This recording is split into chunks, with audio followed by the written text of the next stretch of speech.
त्याचं कधीतरी कौतुक कर ना. ज्यानं तुला नाक दिलंय, जर नाकच नसतं आणि इथं बोर्ड लावा लागला असतं इथे नाकाची जागा आहे, कुठं नथ घालशील? नथ कुठे घातली जाईल सांग ना. ज्यानं नाक दिलंय त्याचं कौतुक केलं पाहिजे. जो काल सांभाळत होता, जो आज सांभाळतोय आणि जो उद्या पण सांभाळणार आहे, तोच आपला शाश्वतीचा जोडीदार आहे. पण अंतकाळीचा सोयरा तो का म्हणे विठू धरा धरा, त्याला सोडू नका. त्या परमात्म्याला जाणून त्याचा संग करा. तो गरजेचा संग आहे. कशातून शिकणार आहात? या भागवतातून शिकायचं. काय शिकवतं भागवत हे ऐकायचं ना. मग मरावं कसं शिकवतं भागवत. भगवंताला आपलं कसं करावं हे शिकवतं भागवत. भगवंतावर प्रेम कसं करावं हे शिकवतं भागवत. हे शिकण्यासारखंच आहे. हे भागवतातून शिकायचं आहे. याला भागवत म्हणतात. का बरं याला भागवत म्हणत असतील? भागवत म्हणण्याची कारणं सांगतो. भगवता प्रोक्तम भागवतम, हे भगवंतानं स्वतः सांगितलंय म्हणून त्याला भागवत म्हणतात. देवानं स्वतः 4 श्लोकांमध्ये भागवत सांगितलं. समुखे आपण सांगितो श्री विष्णू, जसं गीतेविषयी बोललं जाते की नाही, गीता श्री गीता हा प्रश्न अर्जुनेसी. देवानं स्वतः गीता सांगितली. तसं भागवत सुद्धा देवानं स्वतः सांगितलं 4 श्लोकांमध्ये. ब्रह्मदेवाला सांगितलं. हंसरूपे ब्रह्मा उपदेश श्रीहरी आणि चतुश्लोकी चारी भागवत. चतुश्लोकी 4 श्लोक आहेत. हे 4 श्लोक भगवंतानं स्वतः सांगितले ब्रह्मदेवाला, म्हणून त्याला भागवत म्हणतात. भगवता प्रोक्तम भागवतम. दुसरं कारण भागवत म्हणण्याचं, भगवत अयम भागवत. हे भागवत सामान्य नाही, याच्यात प्रत्यक्ष परमात्माच वास्तव्य करतो. भगवत अयम भागवत. भगवान निज धामाला जाण्याकरिता निघाला आणि उद्धवजी महाराज जवळ होते. उद्धवाने विचारलं, देवा आता तू निजधामाला जाशील, मग आमच्यासारख्या भक्तांनी कोणाला शरण जाऊ? तुला कुठं शोधावं? कुठं सापडशील सांग तरी.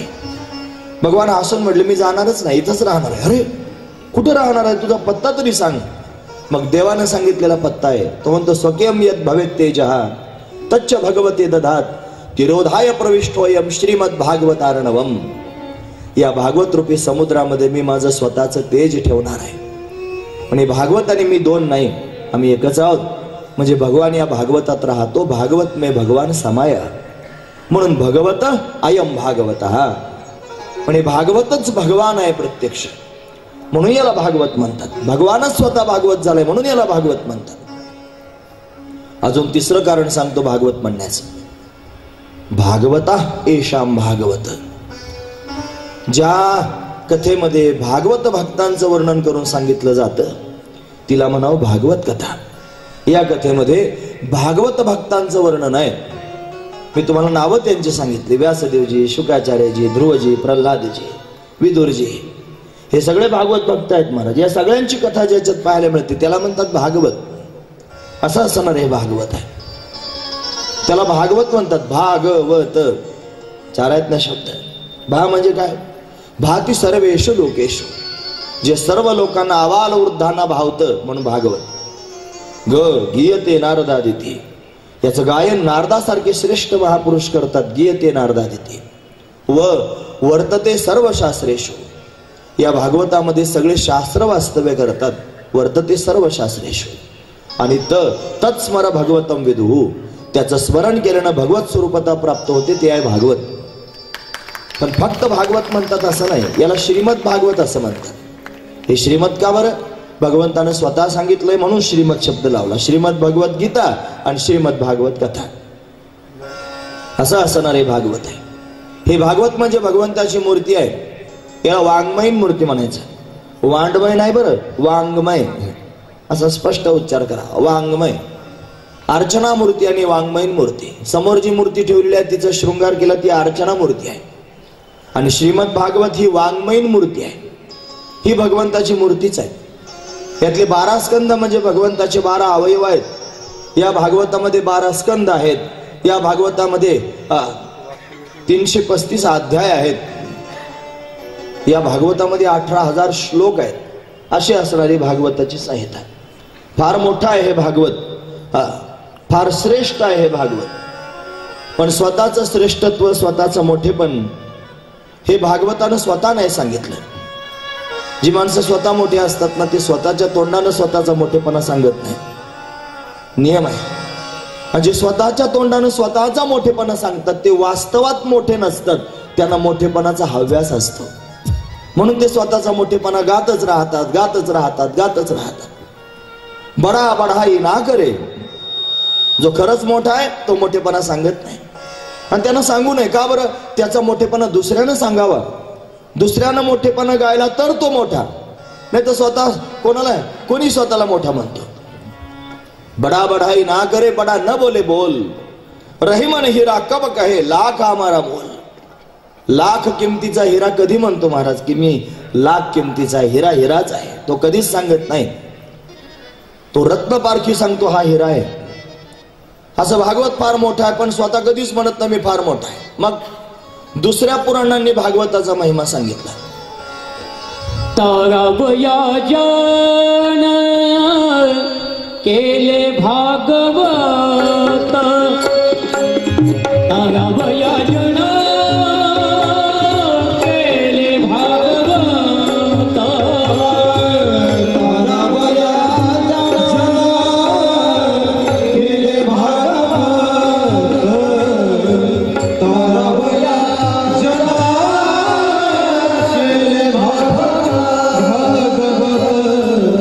गोवळे गोपी भक्त माता पिता,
भोळ्या भाबड्या लोकांना, गोपी गोवळांना, माता पित्यांना तारण्याकरिता भगवंताने ही लीला केली.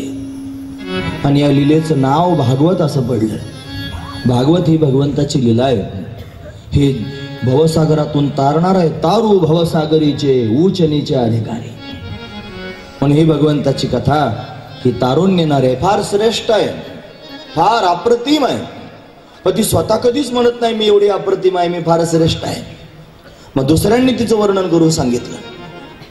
दुसऱ्याने तिचा महिमा सांगितला. पद्मपुराण आणि स्कंद पुराण दोन पुराणांमध्ये त्याचा महिमा आला.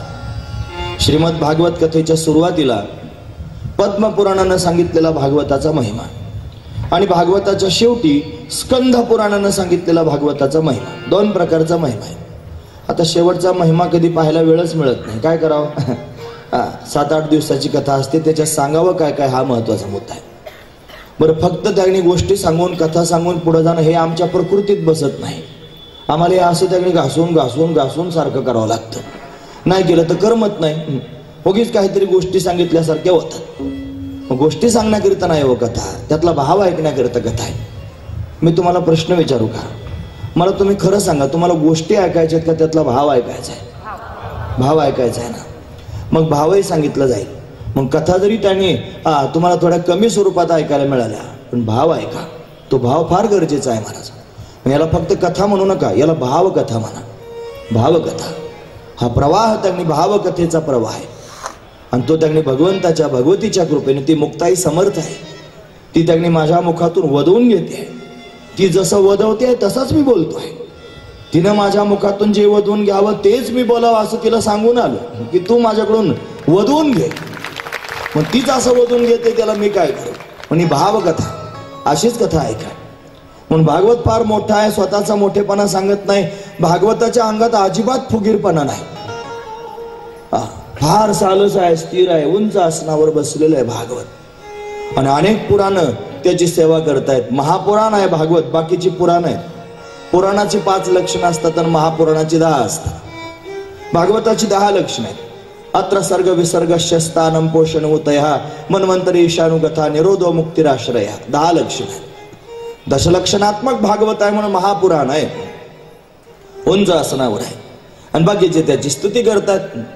मग पद्मपुराणामध्ये भागवताचा महिमा सांगितला. कसा आहे भागवत, त्याचा महिमा पद्मपुराण सांगतं. श्री व्यासदेवांनी पद्मपुराणात 6 अध्यायांमध्ये त्याचं वर्णन करून सांगितलं. सगळ्यात आधी सांगायला सुरुवात केली, मंगल केलं. कोणताही प्रसंग असला की आधी मंगल करत जावं. मंगल म्हणजे आपलं कार्य निर्विघ्नपणे पार पडण्याकरिता भगवंताचं साधू संतांचं केलेलं वंदन, याला म्हणतात मंगल. पण मंगल श्री व्यासदेवजी या ठिकाणी करतात. हरी हे सच्चिदानंद रूपाय विश्वोत्पत्त्यादि हेतवे तापत्रय विनाशाय श्रीकृष्णाय वयं नमः. सच्चिदानंद रूपाय, परमात्मा कसा आहे त्याचा परिचय देतात. 4 प्रकारानं परिचय दिला. पहिल्या श्लोकात स्वरूपाचा परिचय, कार्याचा परिचय, स्वभावाचा परिचय, त्याच्या नावाचा परिचय. अहो देव देव म्हणून तर सारी दुनियाच फिरते, पण ज्या देवाला प्राप्त करून घ्यायचंय तो कसा आहे कळायला नको का, त्याचा परिचयच नाही झाला. आणि तो एकाएकी जर समोर आला तर भोकाडी म्हणून पळायचे नाहीत का लोक. मत अहो कधी विचारच केला नाही मनात की देव कसा असेल, त्याची कल्पनाच मनात कधी आणली नाही. कशा रंगाचा असेल, कशा रूपाचा असेल. देव पाहिजे, देव पाहिजे, रोज कपाळाला गण लावायचा दणका सुरूच आहे. माळांनी सगळा गळा गच्च भरून टाकलेला आहे. देव पाहिजे, देव पाहिजे तोंडानं म्हणायचा कार्यक्रम सुरू आहे. अहो पण तो देव आहे कसा याची कधी कल्पना तरी मनात आणली का? ती कल्पना तरी मनात यावी ना. कसा असेल, काय आहे त्याचं स्वरूप. मग सांगितलं सच्चिदानंद रूप आहे, तो सत्य आहे, चैतन्य स्वरूप आहे आणि आनंद स्वरूप आहे. हे देवाचं स्वरूप आहे. काय काम करतो तुमचा देव म्हणे विश्वोत्पत्त्यादि हेतवे, या संपूर्ण विश्वाला निर्माण करतो देव. याला निर्माण करतो, त्याचं पालन करतो, त्याचा संहार करतो. हे काम करतो ना महाराज देव. त्याला गॉड म्हणतात ना पाश्चात्य संस्कृतीतली लोक. गॉड, ओ गॉड, GOD गॉड. का बरं गॉड म्हणत असतील? जी म्हणजे जनरेटर, ओ म्हणजे ऑपरेटर, डी म्हणजे डिस्ट्रॉयर. निर्माण करणारा, पालन करणारा आणि प्रलय करणारा जो परमात्मा आहे त्याचं मी स्मरण करतो. गॉड, आपणही गॉड म्हणतो. ती मनालाही गॉड लागतं. पण त्यातला अर्थच जर माहित नसला तर काय म्हणून उपयोग आहे? ज्या देवाच्या प्राप्तीकरिता आपण अहो देव 2-3 तासापासून आपण इथं बसलो की नाही, कोणा करता तुम्ही? कोणा करता बसलो? देवा करता. तो देव आहे कसा हेच माहित नसलं तर 2-3 तास नाही, तासन तासही बसलो तरी भेटायचं नाही, कळायचं नाही, काहीच व्हायचं नाही. कहा गए तो कहा नाही, क्या लाया तो कुछ नाही. आमचे भाऊ म्हणायचे. कुठे गेला म्हणे, कुठं नाही, काय आणलं म्हणे, काय नाही. त्याला आधी जाणलं पाहिजे. कसा आहे तुमचा देव? स्वरूपानं सच्चिदानंद आहे, सत्य आहे देव. देवासारखा सत्य जगात दुसरं कोणी नाही.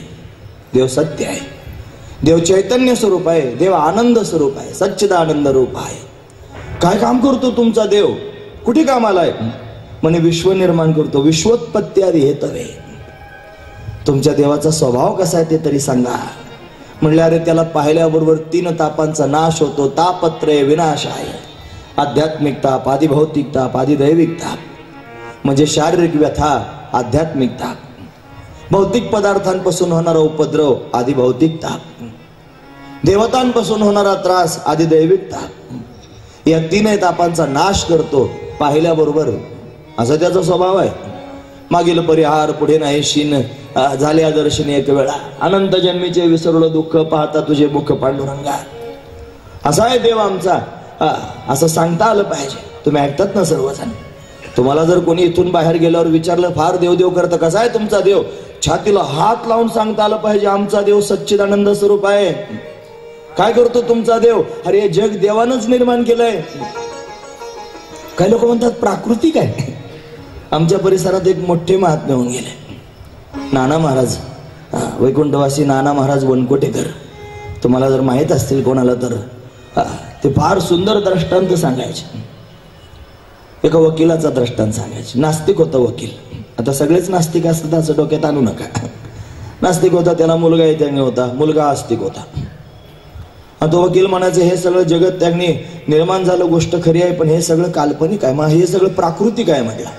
हे कोणी निर्माण केलं नाही, देवफेव काही नसतं. मुलगा म्हणला असं कसं हो, देव आहे, देवानंच हे निर्माण केलंय. तुम्हाला जे कोणी जो कोणी म्हणेल हे सगळं देवानं निर्माण केलं, मी त्याला गाढव म्हणेल. गाढव देवानं निर्माण केलं, हे प्राकृतिक आहे म्हटलं, आपोआप निर्माण झालं. त्या मुलानं सुंदर असणारी एक पांडुरंगाची प्रतिमा, एक फोटो काढला, हातानं रेखाटला आणि बापाच्या टेबलावर नेऊन ठेवला.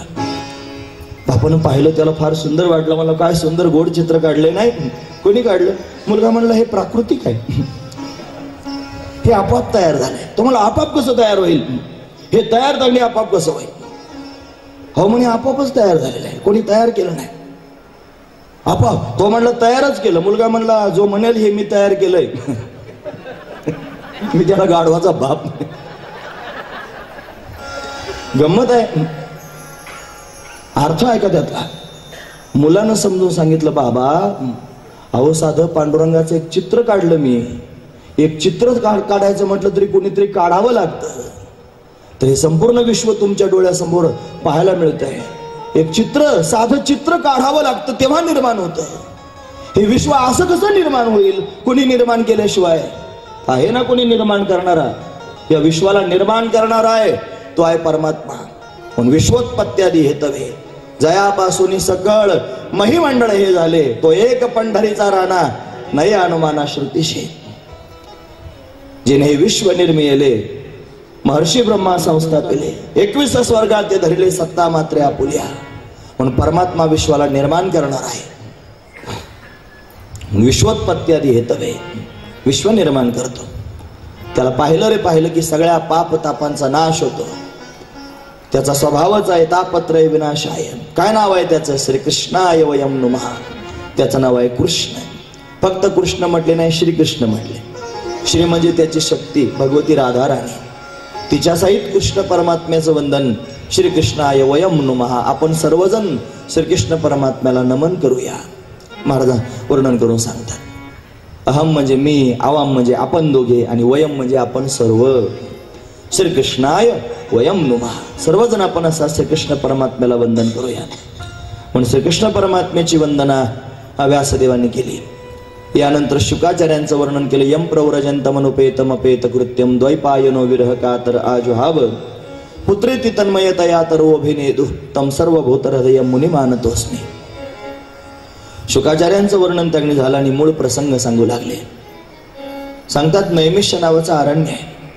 या नैमिष्य अरण्यामध्ये 88,000 ऋग्वेदी ब्राह्मण एकत्र आलेले आहेत. पण ते आले कसे ते ऐका. कलियुगाची सुरुवात झाली. कलीचा वारा सुद्धा भयंकर आहे हे त्यांना जाणवलं आणि सगळे विचारवान असणारे ऋषी मुनी ब्रह्मदेवाकडे गेले आणि ब्रह्मदेवाला म्हणू लागले, ब्रह्मदेवा हे कलियुग सुरू आहे, या कलीच्या तापातून वाचण्याकरिता काहीतरी उपाय सांगा. ब्रह्मदेवानं सांगितलं भगवंताची कथा करा. कुठे करावी कथा? एक चक्र दिलं. हे चक्र जिथे थांबेल तिथे जाऊन कथा करा. ते चक्र म्हणजे मनरूपी चक्र आहे. ते फार वेगानं गेलं आणि त्या चक्राची एक निमी एका अरण्यात जाऊन थांबली. त्या अरण्याचंच नाव पडलं नैमिषारण्य. असं नैमिषारण्य. हरी हे नैमिषय सुतमासीनम अभिवाद्य महामतीम कथामृत रसास्वाद कुशल शौनको ब्रवीत. या नैमिषारण्यामध्ये 88,000 ऋग्वेदी ब्राह्मण आहेत. त्यांचं पुढारपण त्यांनी महाराज शौनक ऋषींकडे आलं. ते शौनक ऋषी मोठे विद्वान आहेत, श्रेष्ठ आहेत, अधिकारी आहेत, विवेकी आहेत. त्याने विचार केला आता आपल्याला कथा ऐकायची, पण कुठे ऐकायची? म्हणे या नैमिषारण्यात ऐकायची. कोण सांगेल? इकडे इकडे पाहतात नाही कुठे तर समोरून श्री सूतजी महाराज आले. सूत ही एक जात आहे. जसे वडील ब्राह्मण आहे, आई क्षत्रिय आहे, संकरातून झालेली जात त्याला म्हणायचं सूत. अशी सूत नावाची जात आहे. किंवा ब्राह्मण माता आणि क्षत्रिय पिता असं म्हणा. सूत हे त्यांनी समयानुसार कथा वर्णन करून सांगणारे आहेत. पौराणिक कथा वर्णन करून सांगणारे सूत. पण ते ब्रह्मज्ञानी आहेत, व्यासदेवांचे शिष्य आहेत. शुकाचार्यांकडे ज्यांनी श्रवण केलंय, जातीनं कोणी असू द्या हो, ज्ञानानं काय आहे हे जास्त महत्वाचं आहे. मग चोखोबऱ्यांची जात वारकरी संप्रदायात पाहिली जात नाही, चोखोबऱ्यांचं ज्ञान पाहिलं जातं, त्यांची भक्ती पाहिली जाते. सजन कसायाची जात वारकरी संप्रदायाने पाहिली नाही, त्याच्यातलं प्रेम, त्यातली भक्ती पाहिली. मला फार समाधान वाटतं की मी वारकरी संप्रदायाच्या माध्यमातून प्रवास करतोय.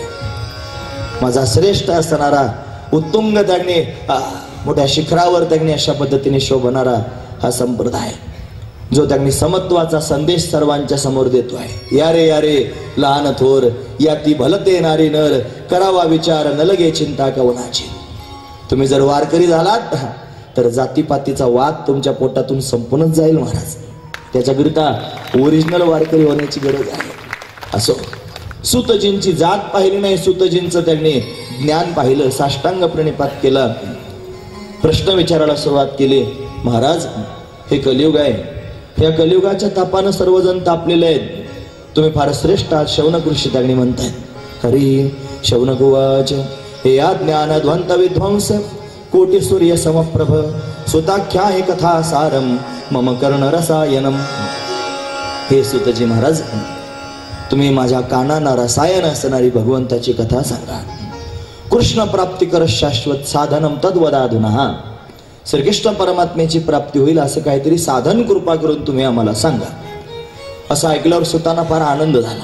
का बरं माहिती आहे, साधू संतांकडे सगळेच लोक जातात महाराज, पण सगळेच लोक भगवंताची प्राप्ती व्हावी याच्याकरिता जात नाहीत.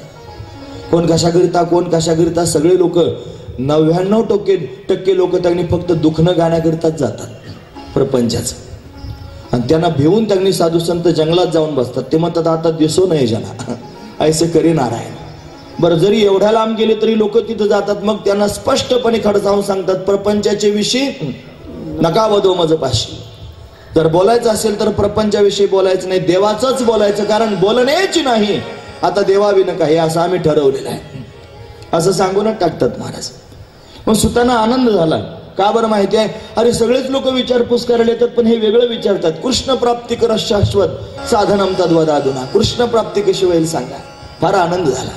जसं आकाशात मेघ जमा झाल्यानंतर मोर त्यांनी पंख पसरून नाचायला सुरुवात करतो आनंदाच्या भरात, असा महात्मा प्रसन्न होतो. देव कधी भेटेल विचारल्यावर. देवाचं सांगा ना महाराज, कसा आहे देव, कुठे आहे देव, मला कधी भेटेल, मी काय केलं ना भेटेल, असं जर विचारलं की महात्मा प्रसन्न होतो.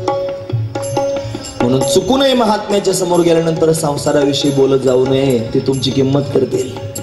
काही बोलणार नाहीत, तुम्हाला दुखावणार नाहीत, पण मनातली मनात म्हणतील, हा शेंडी सगट संसारात बुडालेला आहे, त्याला देवाशी काय घेणं देणं नाही. पण आपली किंमत करून घेण्यापेक्षा आपल्या तोंडाला कुलूप लावलेलं चांगलं.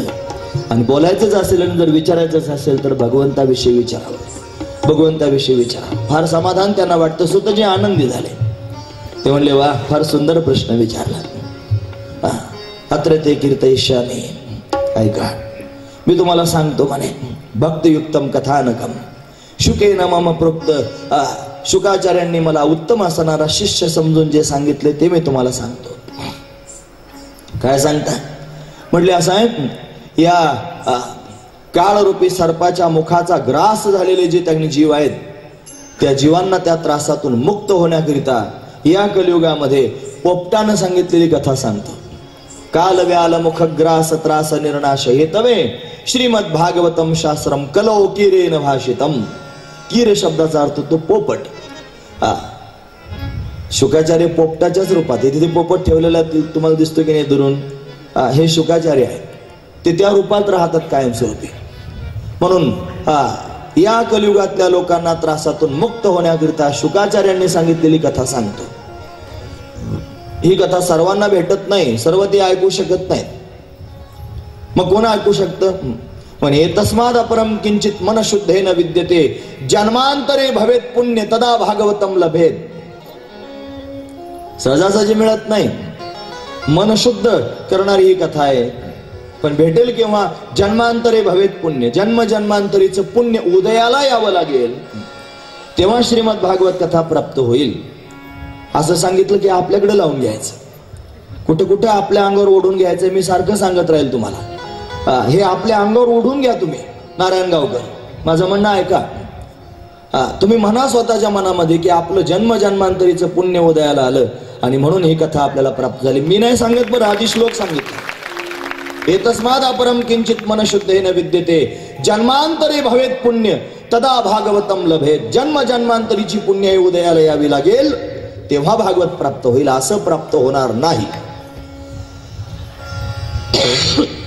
एवढं श्रेष्ठ भागवत कोणालाही मिळत नाही. मोठ्या मोठ्या लोकांना मिळालं नाही. म्हणे मोठे कोण? इंद्रासारखे.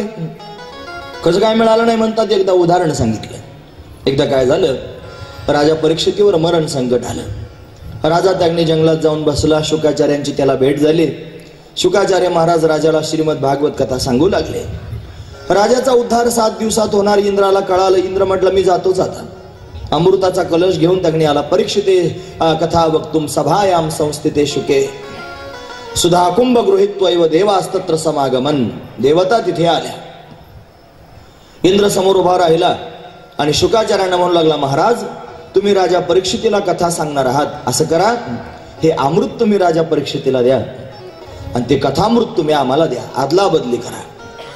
शुकाचार्य म्हणले माझं ते काम नाही, ते राजाकडे पाहिलं पाहिजे. कारण राजानं ठरवायचं कथा घ्यायची की अमृत घ्यायचं, नेमकं काय प्यायचं. राजानं उत्तर दिलं, महाराज मला हे अमृत नको आहे. हे अमृताच्या माध्यमातून अमरत्व प्राप्त होईल, पण अमरत्व जरी प्राप्त झालं तरी अभयत्व प्राप्त होणार नाही. इंद्र जरी झाला तरी पळकुटा आहे, दैत्यांनी आक्रमण केलं की पळून जावं लागतंय. अभयत्व त्याच्याकडे नाही. अमर करणारी का ती त्याने अमृताची वल्ली आहे, पण अभयत्व नाही. हे अमृत पिल्यानं त्याने महाराज मनुष्य दीर्घजीवी होऊ शकतो, पण दिव्यजीवी होणार नाही. इंद्र दीर्घजीवी आहे पण दिव्यजीवी नाही. दिव्यजीवी तर तो आहे ज्यानं स्वतःचं जीवन भगवंताच्या चरणावर समर्पित केलेलं आहे. मला दिव्यजीवी व्हायचंय. जास्त दिवस जगणाऱ्या माणसाला महत्व नाही. आयुष्य कमी असून कर्तबगार जो मनुष्य आहे त्याला जास्त महत्व येतं. तुकोबारायांना फक्त 41 वर्षाचं आयुष्य प्राप्त झालं, पण तुकोबारायांनी जगाला दिलेला संदेश जर जगानं जपला तर अखिल विश्वाचा उद्धार तुकोबारायांच्या गाथ्यानंच होईल. एवढं सामर्थ्य तुकोबारायांच्या गाथ्यात आहे. ज्ञानोबारायांना वय त्यांनी फक्त 22 वर्षाचं मिळालं, पण जो ज्ञानेश्वरीला त्यांनी जीवनामध्ये उतरवून गेली, एक तरी ओवी अनुभवावी, एका जरी ओवीचा अनुभव घेईल त्याचं जीवन मंगलमय होईल, एवढं सामर्थ्य ज्ञानेश्वरीत आहे. असा गाथा नाशित ज्ञानेश्वरी ज्यांनी निर्माण केली त्यांचं वय मोजा थोडस, केवढंसं कमी वय महाराज. एवढ्या कमी आयुष्यामध्ये त्यांनी एवढं मोठं त्यांनी सामर्थ्य करून दाखवलं. म्हणून त्यांनी सामर्थ्यवान होण्याकरिता जास्त आयुष्याचा असावं लागत नाही. मनुष्य दीर्घजीवी होण्यापेक्षा दिव्यजीवी असलं पाहिजे. म्हणून ज्ञानोबर आहे दिव्य आहेत, तुकोबर आहे दिव्य आहेत. हे दिव्यत्व आहे. राजा म्हणतो महाराज मला दीर्घजीवी व्हायचं नाही, मला त्यांनी दिव्यजीवी व्हायचंय. पण ही कथा दिव्यजीवी बनवणारी आहे आणि अमृत दीर्घजीवी बनवणार आहे.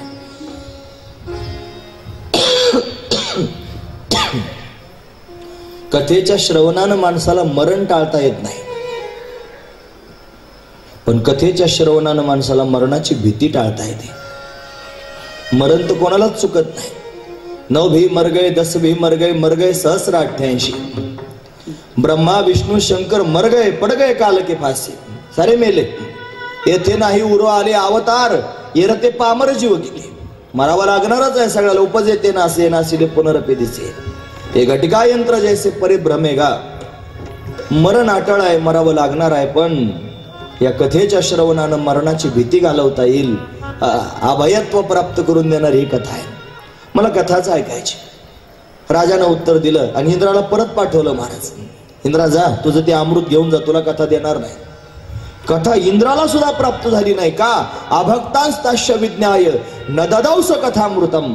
नियम आहे महाराज, तुम्ही ऐकता सर्वजण. महत्वाचा मुद्दा सांगतोय. भगवंताची कथा अभक्तांना कधीच सांगायची नाही.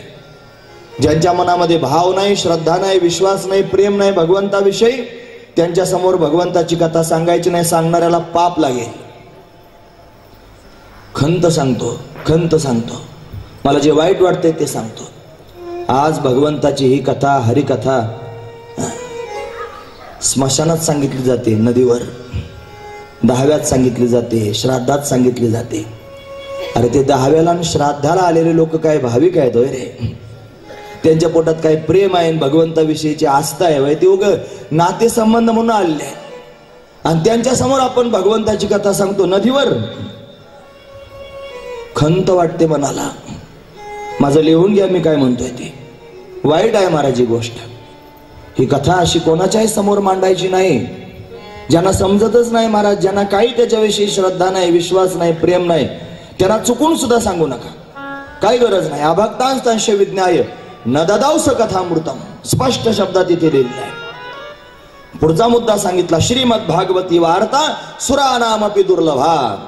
सुर म्हणजे देवता. सुरानाम अपि दुर्लभा. देवतांना सुद्धा ही कथा दुर्लभ होत नाही. अशी असणारी दिव्य कथा. 7 दिवस राजाने ऐकले. राजा कृतार्थ झाला. राजाचा उद्धार झाला. ब्रह्मदेवाला आश्चर्यच वाटलं महाराज. ब्रह्मदेवाने विचार केला, म्हणे एवढे उद्धाराचे साधन आहेत, सगळे साधन लांब राहिले आणि 7 दिवसात राजाचा उद्धार झालं कसं काय? राज्ञा मोक्ष राजाचा मोक्ष झाला म्हणून ब्रह्मदेव आश्चर्यचकित झाले. पुरा धातापि विस्मितः. धाता म्हणजे ब्रह्मदेव विस्मयानं पाहू लागला. त्यानं काय केलं माहिती आहे? त्यानं तराजू आणला आणि सत्य लोके तुलाम बधवा तोलयन साधनान्य अन्य साधनांबरोबर भागवत आज के आनंद की जय, मुक्ताई माता की जय. कृपया कोणी स्टेजकडे येऊ नये. दर्शनासाठी बाबांच्या कोणीही स्टेजकडे यायचं नाही. कृपया. प्रसाद गेटमध्ये आहे, तिथे जाऊन प्रसाद घ्यायचा आणि जायचं.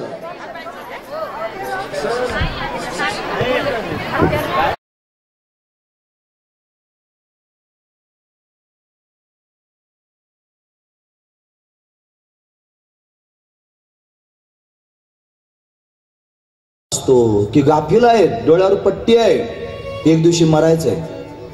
अरे यांच्यात जर अडकशील तर परत जन्माला यावं लागेल. एवढे हात जोडून साधू संत विनवणी करतात. लागून या पाया विनवितो तुम्हाला. अरे करटाळी बोला मुखी नाम.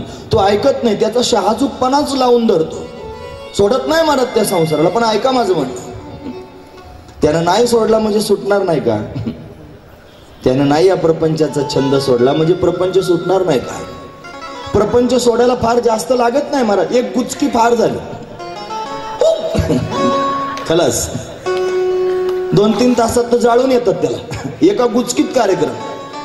एक गुचकी आले की बास. बायको सुटली, मुलगा सुटला, काहीच लागत नाही. बाबाचं प्रवचन कथा लांब 7 दिवस लागतात कशाला सोडायला. एका गुचकीत सुटतं महाराज सगळं. मी खरं बोलतोय. माझं म्हणणं ऐका. ती गुचकी त्यांनी थांबविल तुम्हाला तिथेच. त्याच जागेवर पूर्णविराम प्राप्त होईल. मग कोण आहे तुमच्या बरोबर? पुढे चालायचंय. अजून प्रवास बंद नाही. गाडी चालतेच आहे. हे प्रवासी फक्त थांबले, उतरले. तुमचा पुढचा प्रवास आहे ना. मग त्यावेळेला कोण तुमच्या बरोबर? जिंदगी एक किराए का घर है, एक न एक दिन बदलना पड़ेगा. मौत जब तुझको आवाज देगी, मौत बाहर निकलना पड़ेगा. मौत जब तुझको आवाज देगी, घर से बाहर निकलना पड़ेगा. आवाज देगी, घर से बाहर निकलना पड़ेगा. मौत जब तुझको आवाज देगी, घर से बाहर निकलना पड़ेगा. जिंदगी एक किराए का घर है, एक न एक दिन बदलना पड़ेगा. जिंदगी एक किराए का घर है, एक न एक दिन बदलना पड़ेगा. मौत जब तुझको आवाज देगी, घर से बाहर निकलना पड़ेगा. मौत जब तुझको आवाज देगी, घर से बाहर निकलना पड़ेगा. मौत जब तुझको आवाज देगी, घर से बाहर निकलना पड़ेगा. घर से बाहर निकलना पड़ेगा. घर से बाहर निकलना पड़ेगा. से बाहर निकलना पड़ेगा. जिंदगी किराए का घर है, एक ना एक दिवस सोडावं लागेल, भाड्याचं घर आहे. मौत जब तुझको आवाज देगी, मृत्यू आल्याबरोबर सोडून द्यावं लागेल, एका गुचकीत सोडावं लागेल. आधी आम्ही म्हणतो सोडावं आनंदानं, फार आनंदानं, समाधानानं. हे सगळं सोडण्याची क्षमता पोटात असली पाहिजे. कोण आणून देईल ही क्षमता? ही क्षमता आणून देण्याचं काम करेल ही कथा. फक्त ऐका, फक्त तू मला तू सांग ना, अजून कशातलंच काही सांगत नाही आणि फक्त ऐका म्हणतोस. आम्ही पाया भरतोय. काल एक क्लिप पाहिली मी व्हॉट्सअपवर. एक इमारत धडधड धडधड परत करत खाली पडली. हो का बरं? खाली पायाच नव्हता. तुकोबाराने प्रमाण दिलं ते पाहून. ते म्हणतात की पायाविना भिंत तातडीची, जेथे पहावे तेथे देखीचा पर्वत, पायाविना भिंत तातडीची. निस्ती कथा, कथा ऐकायला गेलो कथा. पण काय कथा ऐकणार आहात तुम्ही? हा पाया भरतोय, हे तुम्हाला पुढे ऐकायचं आहे. आधीच मी सांगितलं प्रस्तावनेचा दिवस आहे, तुम्हाला ऐकायचं आहे. महत्वाचा मुद्दा सांगतोय. आणि हे जर त्याने रुचत पचत नसेल तर मग मात्र शहाजूकपणा आडवा येतो. तो ऐकू देत नाही. तो म्हणतो हे काहीतरीच उगाच आपलं. मरतील सगळे लोक मरतील, हे जिंदगी किराये का घर आहे. आणि मौत जब तुझको आवाज देगी, हे माझ्याकरता नाही, मी सोडून सगळ्यांकरता. मरणार सगळेच आहेत, मी सोडून. कधीच आपल्या अंगावर घेत नाही महाराज. बस मरतील. बाबा बरोबर सांगत होते, एकदम तंतोतंत रास्त आहे बाबाचं म्हणणं. पण माझ्याकरता नव्हतं. मरतील लोक, लोकांकरता होतं. लोक काय बेटा, तू काळ कोणाला सोडत नाही, जावं लागतंय. तुम्हाला पटतंय ना माझं म्हणणं? का गेअर चेंज करू मी? वेगळं सांगू का काही कथेतलं लगेच पुढचं सगळं सांगू ना? हे असं तुम्हाला पटतंय ना? आनंद आहे. चला पुढे. म्हणून ही कथा अशाच पद्धतीने भगवंतापर्यंत सहज घेऊन जाणारी आहे. त्याच्यामध्ये उपदेश प्राप्त करून घ्यायचा आहे. घटना, त्याच्यातून त्यागणी मला स्तुती, त्याच्यातून गीत, आणि त्या गीतांच्या पुढे जाऊन उपदेश. या सगळ्या घटनांमधून काय घ्यायचंय आपल्या जीवनात? उपदेश. ती सगळी स्तुती बारकाईनं बघा, त्या स्तुतीतून आपल्या जीवनात काय उतरवायचंय? उपदेश. नमस्ते पुरुषम त्वाद्यम, कुंतीनं स्तुती केली. ईश्वरम अलक्षम सर्वभूतानाम अंतर्बहिर्वस्थितम. ईश्वराला, श्रीकृष्ण परमात्म्याला त्यांनी बोलते आहे आणि बोलताना त्याचं मूळ स्वरूप सांगते. स्तुतीतून तिनं परमात्म्याचं स्वरूप सांगितलंय. नमस्ते पुरुषम त्वाद्यम ईश्वरम प्रकृते परम अलक्षम सर्वभूतानाम अंतर्बहिर्वस्थितम. स्तुतीतून ज्ञान आहे. काय घ्यायचंय? उपदेश. तिने उपदेशच केला एक प्रकारचा. घटनांमधून, स्तुतीमधून, त्या गीतांमधून आपल्या जीवनामध्ये उपदेश आपण धारण करायचा. उपदेशात्मक कथा अशी असणारी कथा. त्या कथेला म्हणतात श्रीमद भागवत कथा. ही दर्पणासारखंच काम करते. स्वदर्शन मी काय आहे, ही कथा म्हणजे आरसाच आहे. या कथेत आपलं तोंड पाहायचं, आपण काय आहोत आपाप कळतं. कथा जाणीवच करून देते मी असा आहे. अरे हे तर असं जीवन जगलं पाहिजे, मी तर असं जगतोय. लगेच कथा उलगडाच करते. दूध का दूध, पाणी का पाणी.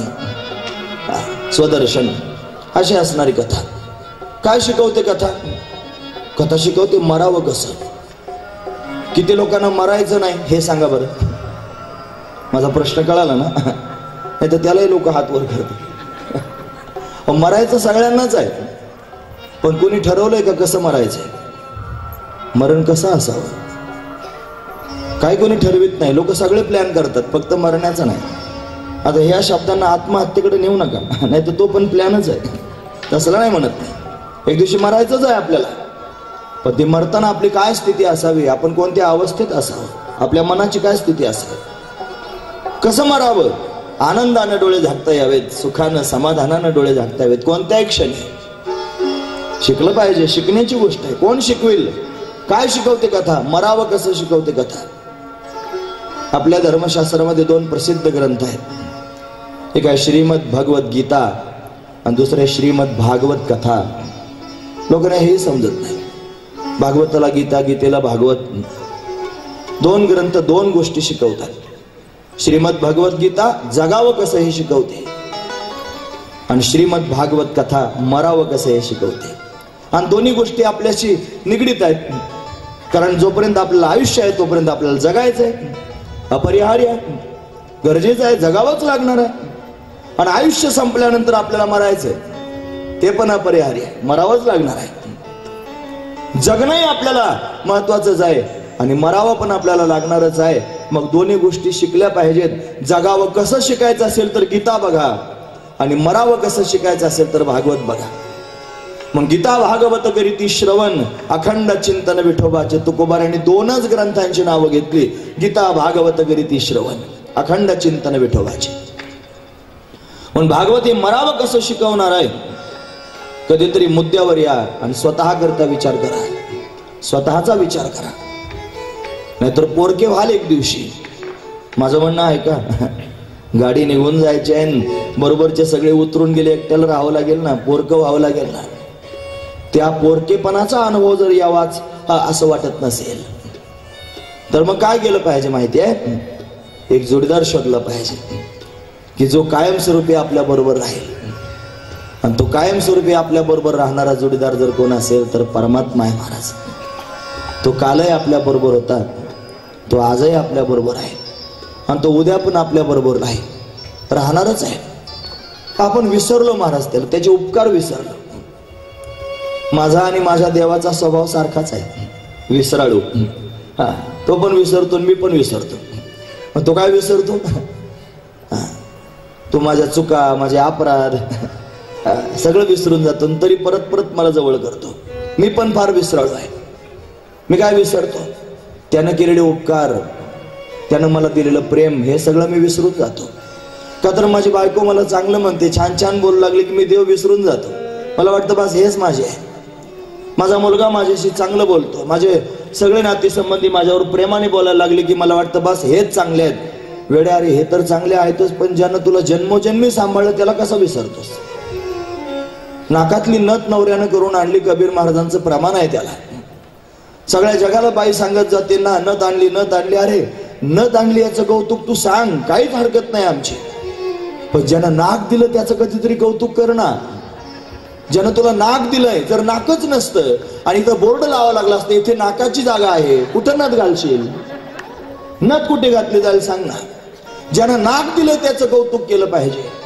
जो काल सांभाळत होता, जो आज सांभाळतो आहे आणि जो उद्या पण सांभाळणार आहे, तोच आपला शाश्वतीचा जोडीदार आहे.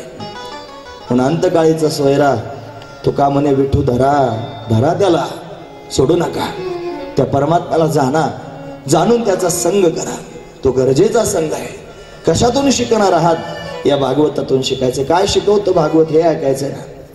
मग मरावं कसं शिकवतं भागवत, भगवंताला आपलं कसं करावं हे शिकवतं भागवत, भगवंतावर प्रेम कसं करावं हे शिकवतं भागवत. हे शिकण्यासारखंच आहे, हे भागवतातून शिकायचं आहे. याला भागवत म्हणतात. का बरं याला भागवत म्हणत असतील, भागवत म्हणण्याची कारणं सांगतो. भगवता प्रोक्तम भागवतम, हे भगवंतानं स्वतः सांगितलंय म्हणून त्याला भागवत म्हणतात. देवानं स्वतः 4 श्लोकांमध्ये भागवत सांगितलं. समुखे आपण सांगितो श्री विष्णू, जसं गीतेविषयी बोललं जाते की नाही, गीता श्री गीता हा प्रश्न अर्जुनेसे, देवानं स्वतः गीता सांगितली. तसं भागवत सुद्धा देवानं स्वतः सांगितलं 4 श्लोकांमध्ये. ब्रह्मदेवाला सांगितलं, हंसरूपे ब्रह्मा उपदेश श्री हरी, आणि चतुश्लोकी चारी भागवत. चतुश्लोकी 4 श्लोक आहेत. हे 4 श्लोक भगवंतानं स्वतः सांगितले ब्रह्मदेवाला, म्हणून त्याला भागवत म्हणतात. भगवता प्रोक्तम भागवतम. दुसरं कारण भागवत म्हणण्याचं, भगवत अयम भागवत. हे भागवत सामान्य नाही, याच्यात प्रत्यक्ष परमात्माच वास्तव्य करतो. भगवत अयम भागवत. भगवान निज धामाला जाण्याकरिता निघाला आणि उद्धवजी महाराज जवळ होते. उद्धवानं विचारलं, देवा आता तू निजधामाला जाशील, मग आमच्यासारख्या भक्तांनी कोणाला शरण जाऊ, तुला कुठं शोधावं, कुठं सापडशील सांग तरी. भगवान हसून म्हटले, मी जाणारच नाही, इथंच राहणार आहे. अरे कुठं राहणार आहे, तुझा पत्ता तरी सांग. मग देवानं सांगितलेला पत्ता आहे तो म्हणतो, स्वकीयम यद भवेत तेजः तच्च भगवते दधात तिरोधाय प्रविष्टोयम श्रीमद भागवतारणवम. या भागवत रूपी समुद्रामध्ये मी माझं स्वतःचं तेज ठेवणार आहे. पण हे भागवत आणि मी 2 नाही, आम्ही एकच आहोत. म्हणजे भगवान या भागवतात राहतो. भागवत में भगवान समाया, म्हणून भगवत अयम भागवत. म्हणजे भागवतच भगवान आहे प्रत्यक्ष, म्हणून याला भागवत म्हणतात. भगवानच स्वतः भागवत झालाय म्हणून याला भागवत म्हणतात. अजून तिसरं कारण सांगतो भागवत म्हणण्याचं. भागवता एशाम भागवत. ज्या कथेमध्ये भागवत भक्तांचं वर्णन करून सांगितलं जातं तिला म्हणावं भागवत कथा. या कथेमध्ये भागवत भक्तांचं वर्णन आहे. मी तुम्हाला नावं त्यांची सांगितली. व्यासदेवजी, शुकाचार्यजी, ध्रुवजी, प्रल्हादजी, विदुरजी, हे सगळे भागवत भक्त आहेत महाराज. या सगळ्यांची कथा ज्याच्यात पाहायला मिळते त्याला म्हणतात भागवत. असं असणार हे भागवत आहे. त्याला भागवत म्हणतात. भागवत 4 आहेत ना शब्द. भा म्हणजे काय? भाती सर्वेषु लोकेषु, जे सर्व लोकांना आवाल वृद्धांना भावतं म्हणून भागवत. ग गीयते नारदादिती, याचं गायन नारदासारखे श्रेष्ठ महापुरुष करतात. गीयते नारदादिती. व वर्तते सर्व शास्त्रेषु, या भागवतामध्ये सगळे शास्त्र वास्तव्य करतात. वर्तते सर्व शास्त्रेषु. आणि तत्स्मर भगवतम विदुः, त्याचं स्मरण केल्यानं भगवत स्वरूपता प्राप्त होते, ते आहे भागवत. पण फक्त भागवत म्हणतात असं नाही, याला श्रीमद भागवत असं म्हणतात. हे श्रीमद का बरं? भगवंतानं स्वतः सांगितलंय म्हणून श्रीमद शब्द लावला. श्रीमद भगवत गीता आणि श्रीमद भागवत कथा असं असणार हे भागवत आहे. हे भागवत म्हणजे भगवंताची मूर्ती आहे. याला वाङ्मयीन मूर्ती म्हणायचं. वाङ्मय नाही बरं, वाङ्मय असा स्पष्ट उच्चार करा. वाङ्मय. अर्चना मूर्ती आणि वाङ्मयीन मूर्ती. समोर जी मूर्ती ठेवलेली आहे तिचा शृंगार केला ती अर्चना मूर्ती आहे. आणि श्रीमद भागवत ही वाङ्मयीन मूर्ती आहे. ही भगवंताची मूर्तीच आहे. यातले 12 स्कंद म्हणजे भगवंताचे 12 अवयव आहेत. या भागवतामध्ये 12 स्कंद आहेत. या भागवतामध्ये 335 अध्याय आहेत. या भागवतामध्ये 18,000 श्लोक आहेत. अशी असणारी भागवताची संहिता. फार मोठा आहे हे भागवत. फार श्रेष्ठ आहे हे भागवत. पण स्वतःचं श्रेष्ठत्व, स्वतःचं मोठेपण हे भागवतानं स्वतः नाही सांगितलं. जी माणसं स्वतः मोठी असतात ना ती स्वतःच्या तोंडानं स्वतःचा मोठेपणा सांगत नाही. नियम आहे. आणि जे स्वतःच्या तोंडानं स्वतःचा मोठेपणा सांगतात ते वास्तवात मोठे नसतात. त्यांना मोठेपणाचा हव्यास असतो. म्हणून ते स्वतःचा मोठेपणा गातच राहतात. बडा बढाई ना करे. जो खरंच मोठा आहे तो मोठेपणा सांगत नाही. आणि त्यानं सांगू नये. का बरं? त्याचा मोठेपणा दुसऱ्यानं सांगावा. दुसऱ्यानं मोठेपणा गायला तर तो मोठा, नाही तर स्वतः कोणी स्वतःला मोठा म्हणतो. बडा बढाई ना करे, बडा न बोले बोल. रहीमन हिरा कब कहे, लाख हमारा मोल. लाख किमतीचा हिरा कधी म्हणतो महाराज की मी लाख किमतीचा हिरा हिराच आहे? तो कधीच सांगत नाही. तो रत्न पारखी सांगतो हा हिरा आहे. असं भागवत फार मोठा आहे पण स्वतः कधीच म्हणत नाही मी फार मोठा आहे. मग दुसऱ्या पुराणांनी भागवताचा महिमा सांगितला. तारावया जान केले भागवत, तारावया जन केले भागवत, तारावया जन केले भागवत, तारावया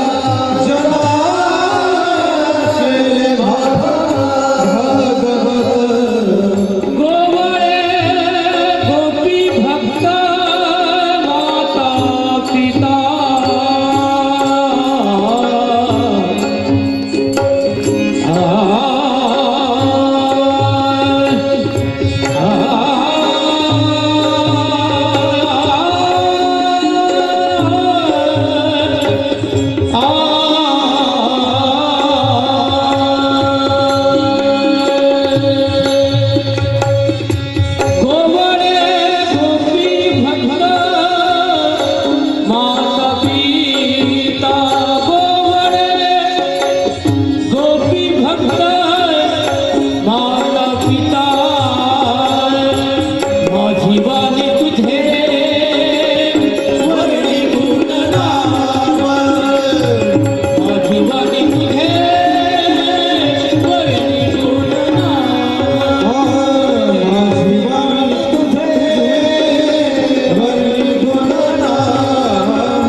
गोपी गोवळांना माता पित्यांना तारण्याकरिता भगवंताने ही लीला केली आणि या लीलेचं नाव भागवत असं पडलं.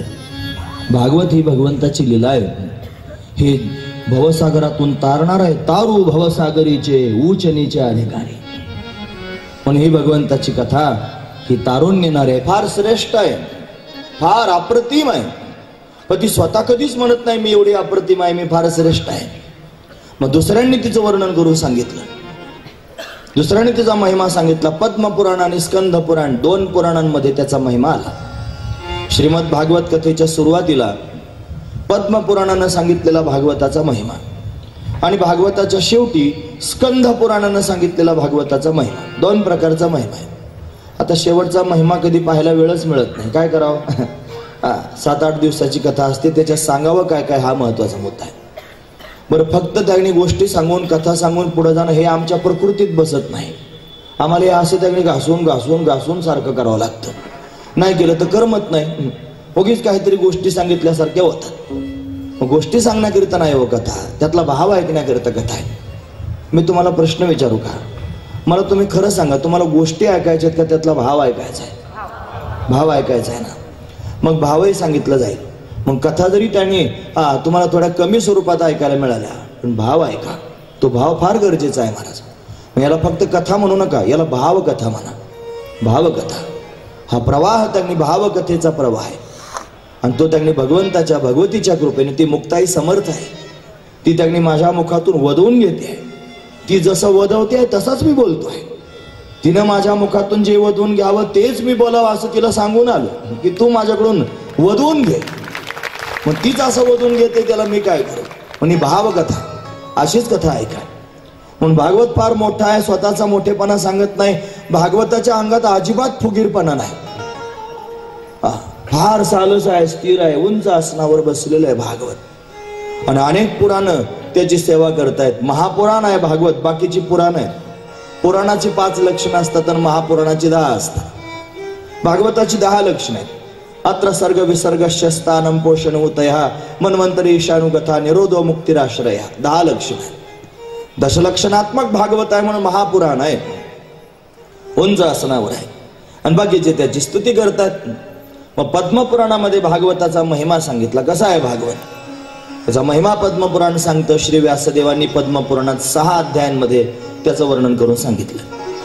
सगळ्यात आधी सांगायला सुरुवात केली, मंगल केलं. कोणताही प्रसंग असला की आधी मंगल करत जावं.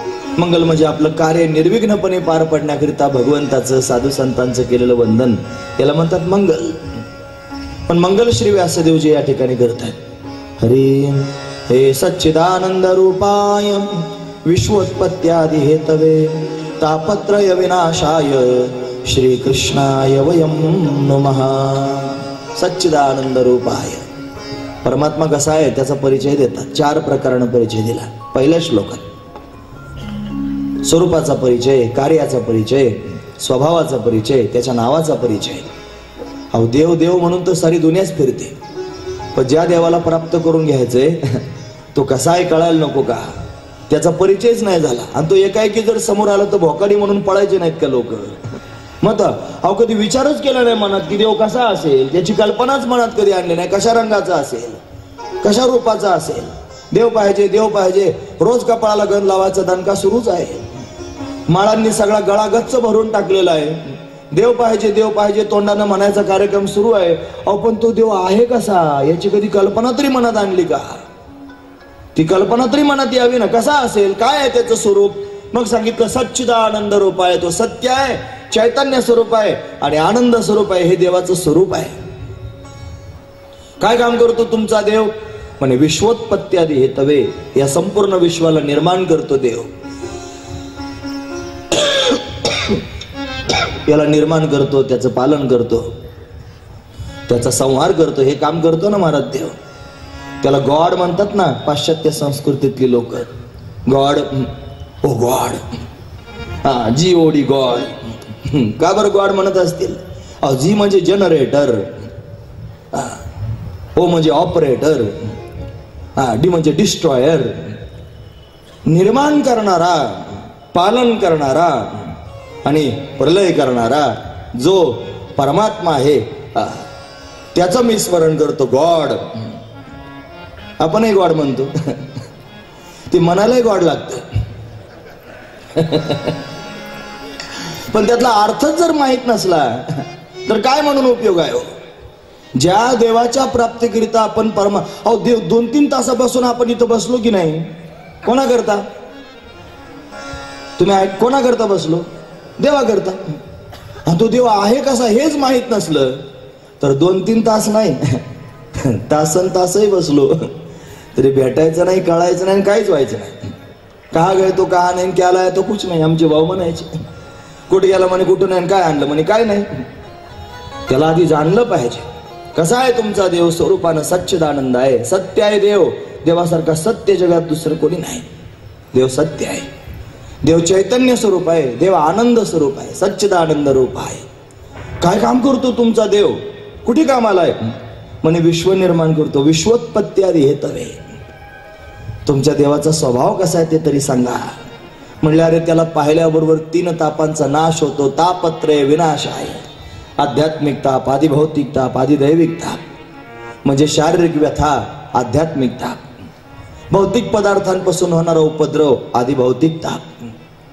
देवतांपासून होणारा त्रास, आदिदैविक ताप. या 3 तापांचा नाश करतो पाहिल्याबरोबर. असा त्याचा स्वभाव आहे.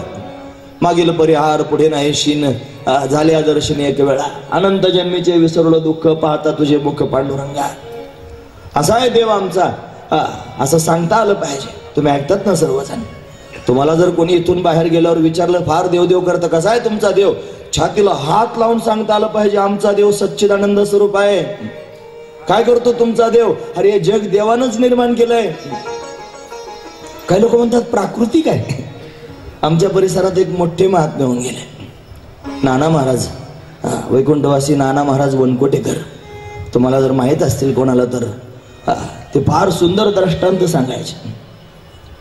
एका वकिलाचा दृष्टांत सांगायचे. नास्तिक होता वकील. आता सगळेच नास्तिक असतात असं डोक्यात आणू नका. नास्तिक होता, त्याला मुलगा यज्ञ होता, मुलगा आस्तिक होता. तो वकील म्हणायचे, हे सगळं जगत त्यांनी निर्माण झालं, गोष्ट खरी आहे, पण हे सगळं काल्पनिक आहे, मग हे सगळं प्राकृतिक आहे. म्हटलं हे कोणी निर्माण केलं नाही, देवफेव काही नसतं. मुलगा म्हणला, असं कसं हो? देव आहे, देवानंच हे निर्माण केलंय. तुम्हाला जो कोणी म्हणेल हे सगळं देवानं निर्माण केलं, मी त्याला गाढव म्हणेन. गाढव. देवानं निर्माण केलं, हे प्राकृतिक आहे म्हटलं, आपोआप निर्माण झालं. त्या मुलानं सुंदर असणार एक पांडुरंगाची प्रतिमा, एक फोटो काढला, हातानं रेखाटला आणि बापाच्या टेबलावर नेऊन ठेवला. बापानं पाहिलं, त्याला फार सुंदर वाटलं. मला काय सुंदर गोड चित्र काढले. नाही, कोणी काढलं? मुलगा म्हणला, हे प्राकृतिक आहे, हे आपोआप तयार झालंय. तो मला आपोआप कसं तयार होईल? हे तयार चांगले आपोआप कसं होईल? हो म्हणे, आपोआपच तयार झालेलं आहे, कोणी तयार केलं नाही, आपोआप. तो म्हणला, तयारच केलं. मुलगा म्हणला, जो म्हणेल हे मी तयार केलंय, मी त्याला गाढवाचा बाप. गंमत आहे. अर्थ आहे का त्यातला? मुलानं समजून सांगितलं, बाबा अहो साधं पांडुरंगाचं एक चित्र काढलं मी. एक चित्र काढायचं म्हटलं तरी कोणीतरी काढावं लागतं. तर हे संपूर्ण विश्व तुमच्या डोळ्यासमोर पाहायला मिळतंय. एक चित्र, साधं चित्र काढावं लागतं तेव्हा निर्माण होतं. हे विश्व असं कसं निर्माण होईल? कोणी निर्माण केल्याशिवाय? आहे ना कोणी निर्माण करणारा. या विश्वाला निर्माण करणारा आहे, तो आहे परमात्मा. म्हणून विश्वोत्पत्त्यादी हेतवे, जयापासून सकळ महिमंडळ हे झाले. तो एक पंढरीचा राणा, नये अनुमाना श्रुतिशे. जिने हे विश्व निर्मिले, महर्षी ब्रह्मा संस्थापिले. 21 स्वर्गात ते धरले, सत्ता मात्रे आपुल्या. म्हणून परमात्मा विश्वाला निर्माण करणार आहे. विश्वोत्पत्त्यादी हेतवे, विश्व निर्माण करतो. त्याला पाहिलं रे पाहिलं की सगळ्या पाप तापांचा नाश होतो. त्याचा स्वभावच आहे तापत्रय विनाशाय. काय नाव आहे त्याचं? श्रीकृष्णाय वयम नुमः. त्याचं नाव आहे कृष्ण. फक्त कृष्ण म्हटले नाही, श्रीकृष्ण म्हटले. श्री म्हणजे त्याची शक्ती, भगवती राधा राणी. तिच्या सहित कृष्ण परमात्म्याचं वंदन. श्रीकृष्णाय वयम नुमः. आपण सर्वजण श्रीकृष्ण परमात्म्याला नमन करूया. महाराज वर्णन करून सांगतात, अहम म्हणजे मी, आवाम म्हणजे आपण दोघे, आणि वयम म्हणजे आपण सर्व. श्रीकृष्णाय वयम नुमः. सर्वजण आपण असा श्रीकृष्ण परमात्म्याला वंदन करूया. म्हणून श्रीकृष्ण परमात्म्याची वंदना व्यासदेवांनी केली. यानंतर शुकाचार्यांचं वर्णन केलं. यम प्रव्रजंतमनुपेतम अपेत कृत्यम द्वैपायनो विरह कातर आजुहाव पुत्रेति तन्मयतया तरोभिनेदु तम सर्वभूत हृदय मुनी मानतोस्मी. शुकाचार्यांचं वर्णन त्यांनी झालं आणि मूळ प्रसंग सांगू लागले. सांगतात नैमिष्य नावाचं अरण्य आहे. या नैमिष्य अरण्यामध्ये 88,000 ऋग्वेदी ब्राह्मण एकत्र आलेले आहेत. पण ते आले कसे ते ऐका. कलियुगाची सुरुवात झाली. कलीचा वारा सुद्धा भयंकर आहे हे त्यांना जाणवलं आणि सगळे विचारवान असणारे ऋषी मुनी ब्रह्मदेवाकडे गेले आणि ब्रह्मदेवाला म्हणू लागले, ब्रह्मदेवा हे कलियुग सुरू आहे, या कलीच्या तापातून वाचण्याकरिता काहीतरी उपाय सांगा. ब्रह्मदेवानं सांगितलं भगवंताची कथा करा. कुठे करावी कथा? एक चक्र दिलं. हे चक्र जिथे थांबेल तिथे जाऊन कथा करा. ते चक्र म्हणजे मनरूपी चक्र आहे. ते फार वेगानं गेलं आणि त्या चक्राची एक निमी एका अरण्यात जाऊन थांबली. त्या अरण्याचंच नाव पडलं नैमिषारण्य. असं नैमिषारण्य. हरी हे नैमिषय सुतमासीनम अभिवाद्य महामतिम कथामृत रसास्वाद कुशल शौनको ब्रवीत. या नैमिषारण्यामध्ये 88,000 ऋग्वेदी ब्राह्मण आहेत. त्यांचं पुढारपण त्यांनी महाराज शौनक ऋषींकडे आलं. ते शौनक ऋषी मोठे विद्वान आहेत, श्रेष्ठ आहेत, अधिकारी आहेत, विवेकी आहेत. त्यांनी विचार केला आता आपल्याला कथा ऐकायची, पण कुठे ऐकायची? म्हणे या नैमिषारण्यात ऐकायची. कोण सांगेल? इकडे इकडे पाहतात नाही कुठे तर समोरून श्री सूतजी महाराज आले. सूत ही एक जात आहे. जसे वडील ब्राह्मण आहे, आई क्षत्रिय आहे, संकरातून झालेली जात, त्याला म्हणायचं सूत. अशी सूत नावाची जात आहे. किंवा ब्राह्मण माता आणि क्षत्रिय पिता असं म्हणा. सूत हे त्यांनी समयानुसार कथा वर्णन करून सांगणारे आहे. पौराणिक कथा वर्णन करून सांगणारे सूत. पण ते ब्रह्मज्ञानी आहेत, व्यासदेवांचे शिष्य आहेत. शुकाचार्यांकडे ज्यांनी श्रवण केलंय, जातीनं कोणी असू द्या, ज्ञानानं काय आहे हे जास्त महत्वाचं आहे. पण चोखोबऱ्यांची जात वारकरी संप्रदायात पाहिली जात नाही. चोखोबऱ्यांचं ज्ञान पाहिलं जातं, त्यांची भक्ती पाहिली जाते. सजन कसायाची जात वारकरी संप्रदायाने पाहिली नाही, त्याच्यातलं प्रेम, त्यातली भक्ती पाहिली. मला फार समाधान वाटतं की मी वारकरी संप्रदायाच्या माध्यमातून प्रवास करतोय. माझा श्रेष्ठ असणारा उत्तुंग त्यांनी मोठ्या शिखरावर त्यांनी अशा पद्धतीने शोभणारा हा संप्रदाय, जो त्यांनी समत्वाचा संदेश सर्वांच्या समोर देतोय. यारे यारे लहान थोर, या ती भलते नारी नर, करावा विचार न लगे चिंता कवनाची. तुम्ही जर वारकरी झालात तर जातीपातीचा वाद तुमच्या पोटातून संपूनच जाईल महाराज. त्याच्याकरिता ओरिजिनल वारकरी होण्याची गरज आहे. असो, सूतजींची जात पाहिली नाही, सूतजींचं त्यांनी ज्ञान पाहिलं, साष्टांग प्रणिपात केला, प्रश्न विचारायला सुरुवात केली. महाराज हे कलियुग आहे, या कलियुगाच्या तापानं सर्वजण तापलेले आहेत. तुम्ही फार श्रेष्ठ आहात. शौनक ऋषी त्यांनी म्हणतायत. हरी शौनक उवाच हे या ज्ञान ध्वंत विध्वंस कोटी सूर्य समप्रभ सुताख्या हे कथा सारम मम कर्ण रसायनम. हे सुतजी महाराज, तुम्ही माझ्या कानांना रसायन असणारी भगवंताची कथा सांगा. कृष्ण प्राप्ती कर शाश्वत साधनम तद्वदाधुना. श्रीकृष्ण परमात्म्याची प्राप्ती होईल असं काहीतरी साधन कृपा करून तुम्ही आम्हाला सांगा. असं ऐकल्यावर सुतांना फार आनंद झाला. का बरं माहिती आहे? साधू संतांकडे सगळेच लोक जातात महाराज, पण सगळेच लोक भगवंताची प्राप्ती व्हावी याच्याकरिता जात नाहीत. कोण कशाकरिता, कोण कशाकरिता. सगळे लोक 99% लोक त्यांनी फक्त दुखणं गाण्याकरिताच जातात प्रपंचाचं. आणि त्यांना भिवून त्यांनी साधू संत जंगलात जाऊन बसतात. ते म्हणतात आता दिसो नाही जना ऐसे करी नारायण. बरं, जरी एवढ्या लांब गेले तरी लोक तिथं जातात. मग त्यांना स्पष्टपणे खडसावून सांगतात प्रपंचाचे विषयी नका वदो मज पाशी. जर बोलायचं असेल तर प्रपंचाविषयी बोलायचं नाही, देवाचंच बोलायचं, कारण बोलण्याची नाही आता देवाविन काही असं आम्ही ठरवलेलं आहे. असं सांगूनच टाकतात महाराज. मग सुतांना आनंद झाला. का बरं माहिती आहे? अरे सगळेच लोक विचारपूस करायला येतात, पण हे वेगळं विचारतात. कृष्ण प्राप्ती कर शाश्वत साधनम तद्वदाधुना. कृष्ण प्राप्ती कशी होईल सांगा. फार आनंद झाला.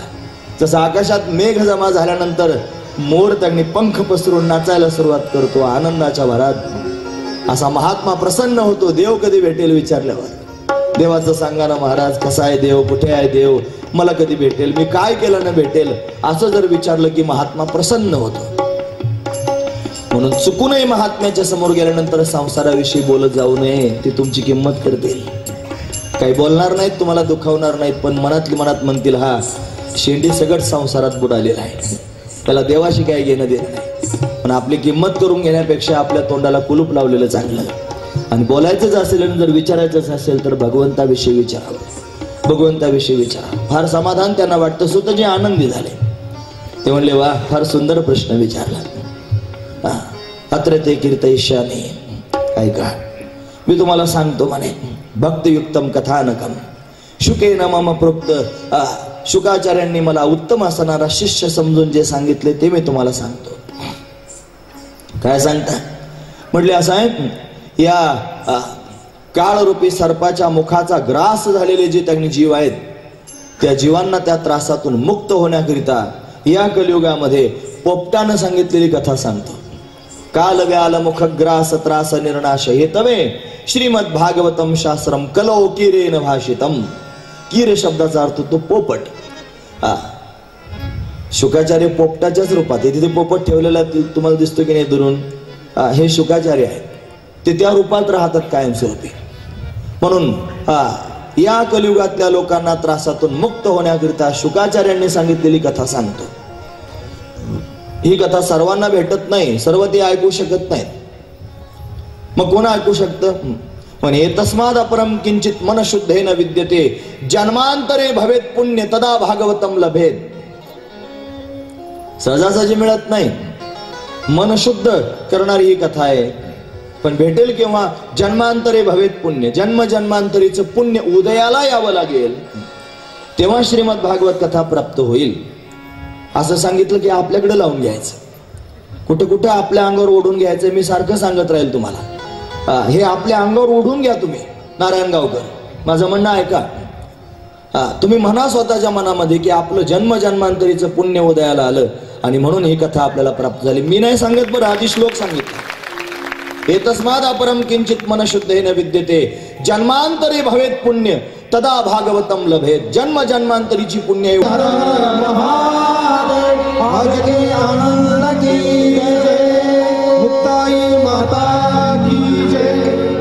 कृपया कोणी स्टेजकडे येऊ नये.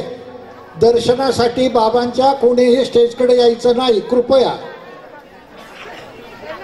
प्रसाद गेटमध्ये आहे, तिथे जाऊन प्रसाद घ्यायचा आणि जायचं.